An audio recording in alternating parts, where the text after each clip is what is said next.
Let's look at the recoil shooting at the bottom right. Hello my friends, it's Tom, your friend and host with Weapons Education. It's good to see everybody right now. I'm glad to be here. And those of you who have been with me a long time on the channel, you know, going back over, at the timing of this video, over 12 years now, I've been talking a lot about the 10mm round. As a matter of fact, this channel was basically started on the 10mm. It was my first handgun. I'm going to show it to you here in a moment. My very first handgun of my life and my collection, the whole thing.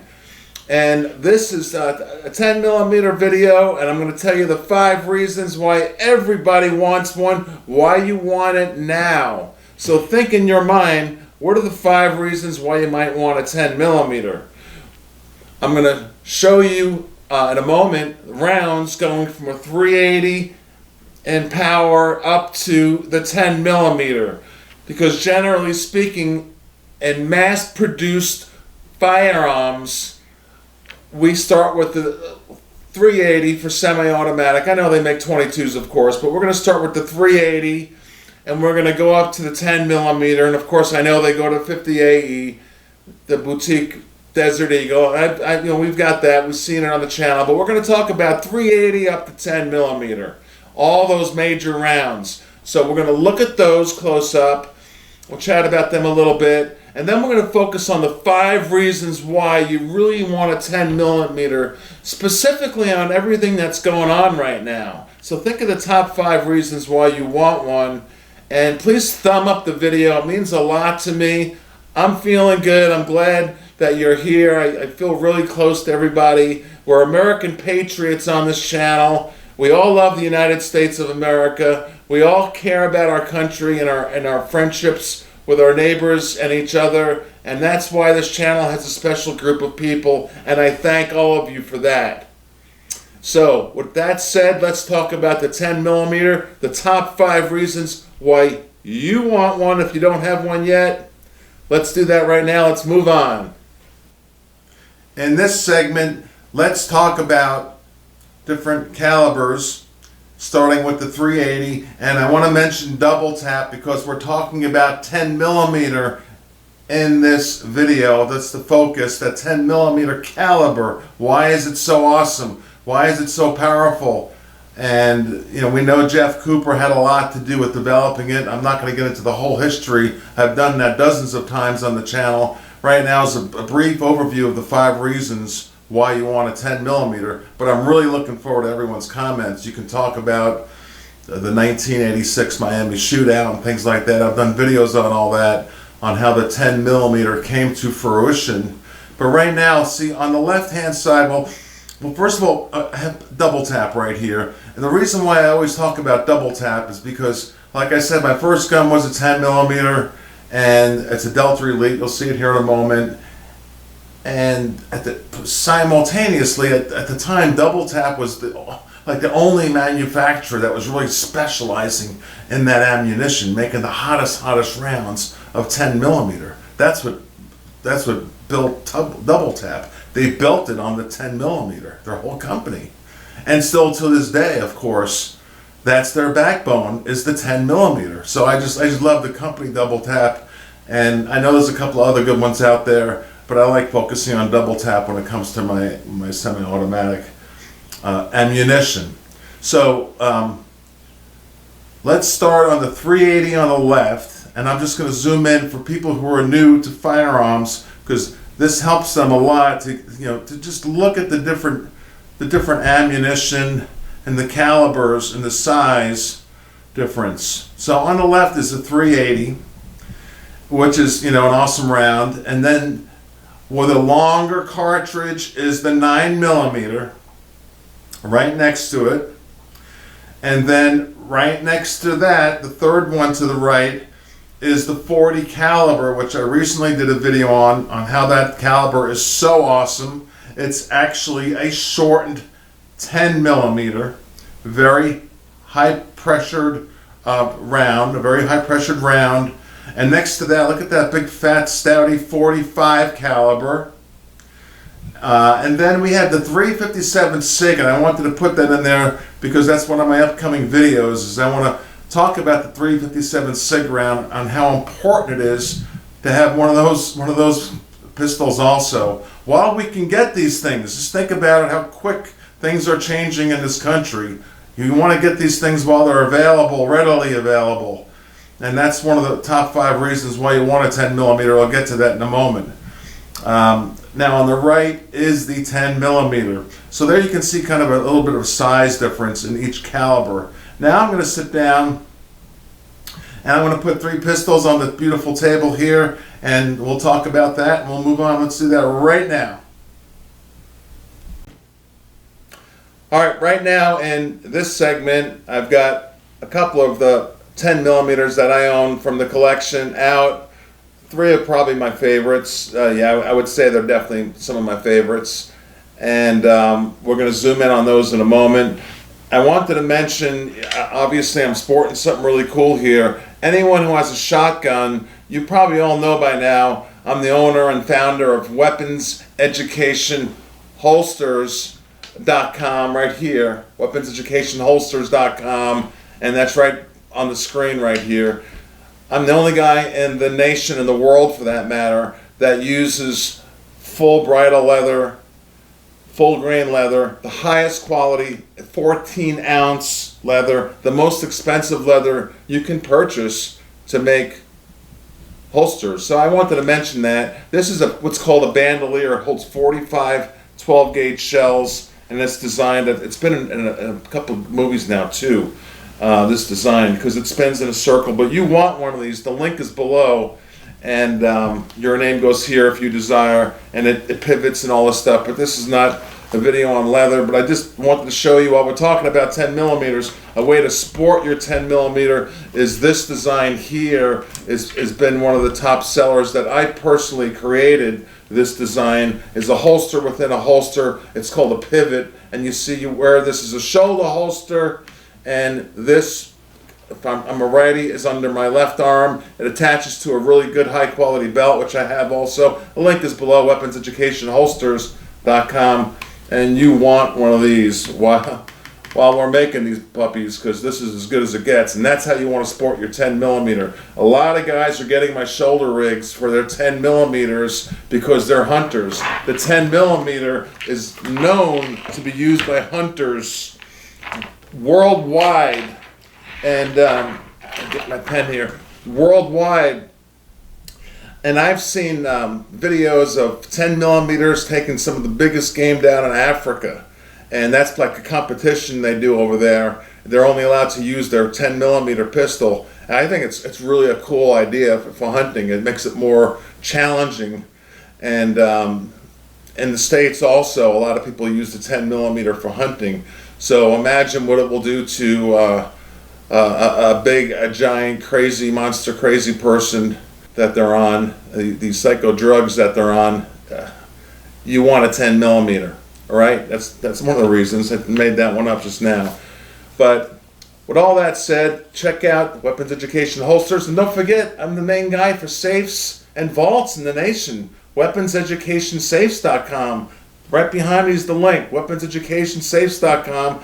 At the time of this video, we got a great deal on 7-gauge safes. My stuff is the highest quality handmade vaults in the nation. So WeaponsEducationSafes.com, and we're doing really, really well, and I thank everyone for that. But now we're talking about the 10 millimeter. Okay, first of all, let's just have some fun. We're talking. I hope you're relaxing with me. It's good to see everybody. It's been a little while since I've been on. I got the first gun I purchased along with a Smith revolver, a 686 right here. Please, my friend Josh is here. Please take a zoom down on this one. And I got a video of my wife shooting a 10 millimeter here. As you zoom in on this Colt Delta Elite, I'm going to give a tip of what's coming up in a few seconds here, in a few minutes. My wife's going to shoot a 10 millimeter to get rid of that myth of recoil, okay? So let me know when you're zoomed in on that 10 millimeter right there. It's a gorgeous gun, and the reason why it's one of my favorites is because it's an older one from the late 1989 to be exact, 10 millimeter Colt with the polished finish. So that one, I highly recommend you get a Colt Delta Elite. They're making them again now. If I were you, I would go on an online broker place and look to try to get one like this. Because you can always replace parts on a 1911, obviously, and make it new again. In lieu of buying a brand new one even. But either way, the Colt Delta Elite is a great option. Now, another one of my favorites is right here in the middle, and I've been carrying this with one of my shoulder holsters a lot lately, is the Springfield XDM, a 10 millimeter. I've done videos on all these guns, of course, but this holds a lot of rounds, around 14 or 15, and it's never failed. It does not fail. It can't fail. I mean, you'd have to really weak-hand this gun for it to fail. And I'm going to prove to you that, like I said, it's a myth of recoil being an issue. I get the top 5 reasons why you need one, and one of them is that recoil is not an issue. So we're going to get to that in a moment. And then this gun here is another one of my favorites. This Kimber, of all my 1911s, I probably shot this like the most in the last 5-6 years. This Eclipse Custom 2 Kimber 10 millimeter is absolutely gorgeous. It does not shine during the day with that finish. There's no glare on it, and at night there's no glare. It's got this special, really cool finish on it. The eclipse, like the moon. This is a really gorgeous gun, and that rarely for a 1911. I mean, it's like maybe 1 out of 500 rounds. If that, and maybe 1 out of 700 rounds I'll get a failure. And that's very rare. That just might mean I need a new spring, which is, yeah, simple to swap out. So it's a very good option from just showing you these. All 3 of these are good options. Now please take a look up at me. Let's talk about the 10 millimeter, the caliber itself. Now think of a marble. If you dropped just a little marble on your bare foot, from your hip on your bare foot, nothing's going to happen, right? It's just going to bounce off your foot. But if you dropped a bowling ball on your foot from your hip down, it's going to smash every bone on your foot. So that's like foot-pounds of energy. That's the more energy something has, the more damage it's going to do. So I want to use that analogy as I explain the 10 millimeter. It has a lot of energy coming out of that muzzle. For instance, and I love the 9 millimeter. I've got dozens and dozens of 9 millimeters. We all love the 9 millimeter. And double tap. I've got some stats here with their ammo with a plus P, their hottest round they make, with a 147 grain bullet. Remember, the bigger, for the new people, the bigger the bullet, the heavier the grains, the slower generally it's going to go, because it's heavier. So 147 grain is a pretty big 9 millimeter. Usually you want to go with a 124 grain 9 millimeter, but that's up to you. But a 9 millimeter plus P, 147 grain with the hottest double tap ammunition is going to give you 410 pounds of foot-pounds of energy. Okay, remember that bowling ball coming down, all that energy. And it's going to be humming pretty fast. 1,125 feet per second for the 9 millimeter. So 147 grain, 410 pounds of energy out of the 9 millimeter at 1,125 feet per second the speed. Well, what is the 10 millimeter doing? This massive round. Well, 165 grain, a heavier bullet. Harder to push, right? Harder to make it go faster. Well, it's going 1,400 feet per second. So it's a lot faster than 1125, and this is not a 9 millimeter versus 10 millimeter video. I'm just, just for an analogy. But 718 foot-pounds of energy. It's the energy of the 10 millimeter that really keeps it basically equal to a .357 Magnum and also a .41 Magnum revolver. So it's the most powerful semi-automatic made of mass production guns. We know we got the Desert Eagle and stuff like that, but I'm talking about the calibers I just showed you previously in this video, the most popular ones. And when you can get the most powerful one Well, let's talk about the top 5 reasons why you need a 10 millimeter. Well, that's one of them. You might as well get the most powerful round.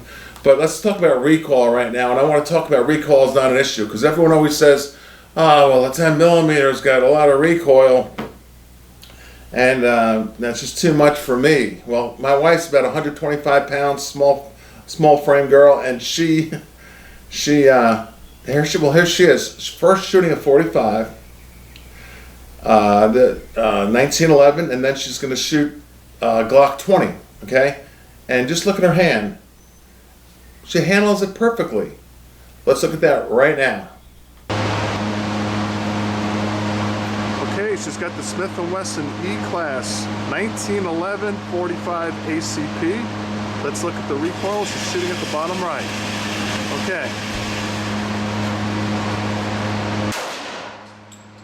Not bad. Yeah, she got that one right in there. The flames coming out of the 45.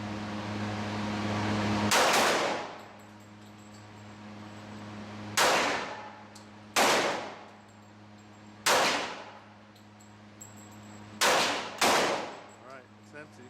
Zoom in. It's a good shot. He's going to shoot a 10 millimeter now. Full stop. I'll switch out targets and load up. TC. Okay, she's got the Glock 20C 10 millimeter. There she goes. She hit it. That's a big gun for 125. Whew. The grass can fly back. Whew. There she goes. Just get closer.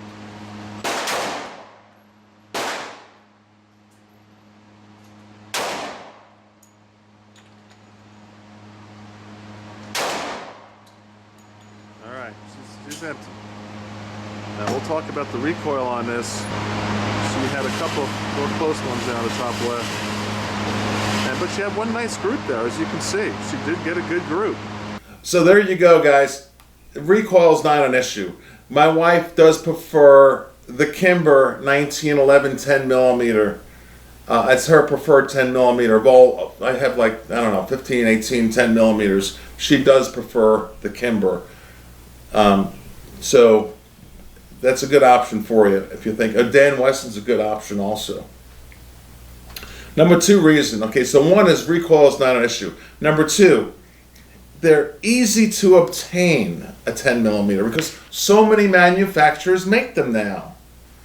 We got Smith & Wesson making them now. Of course, Springfield jumped on board. They all jumped on board. They're all making them now. I've shown you the Big Rock in the past with Rock Island Armory. Their big double stack 1911. So they're easy to obtain. You just go to whatever broker type .com you want online and order your gun. Have it shipped to your FFL. Do it legally in your state and get your gun. Have it sent to your local gun shop. Ammunition is number 3. Ammunition is easily obtainable. Go to your .com that you want and get all the ammunition for 10 millimeter you want. Yeah, it's a little bit more expensive. Nothing's inexpensive, but we're talking about your life.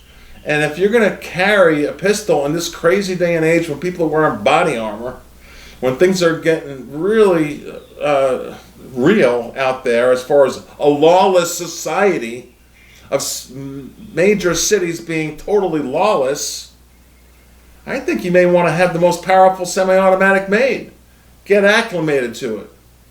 Get a tin can of 1,000 rounds, and people are going to say, well, those are only feel like a 40 caliber. It's just a watered down 10. Go shoot it and practice with your 10 millimeter and just get the ammunition. And then when you carry, you shoot your hot loads, your double taps, your buffalo bore, whatever you want, your Underwood. You can, of course, you want to practice with those powerful ones also, but overall you want to practice whatever you can get in a big tin can and shoot away. And you're going to find out that I'm really happy I got a 10 millimeter on me, because if something happens, I can shoot through a car window. And I've practiced shooting through car windshields. I've done both with a 9 millimeter and about 10% of the bullet is going to get to a target 100 feet away. And I shoot with a 10 millimeter, and 90% of the bullets is banging away at that steel through a windshield. I've done it. I have it on video. I've shot through car doors. You do it with a 9, not even going to get through. You do it with a 10 millimeter, cannon. All right, so ammunition's easily available, and it's powerful. Accuracy and massive power at a long distance is number 4 for me. Accuracy.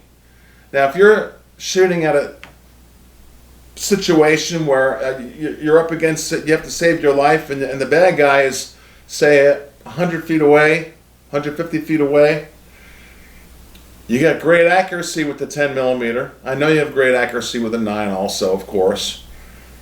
But you've got that massive power hitting it at that long distance. It doesn't diminish so quickly. So yes, you want the 10 millimeter because at a long distance, you can still save your life, even if you're up against a rifle, heaven forbid. You know, number 5, obviously, it's just the most powerful.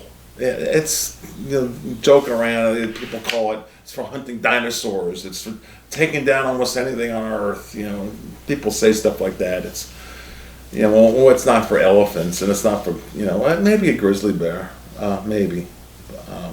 I'd rather have my 500 Magnum for that, but for a bad thing on 2 feet, I tell you right now, I want my 10 millimeter.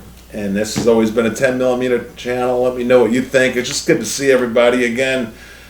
And I'll see you soon. God bless everyone, American patriots. Thumb up the video, and let me know all your thoughts about 10 millimeter in this video. Thank you. Bye-bye.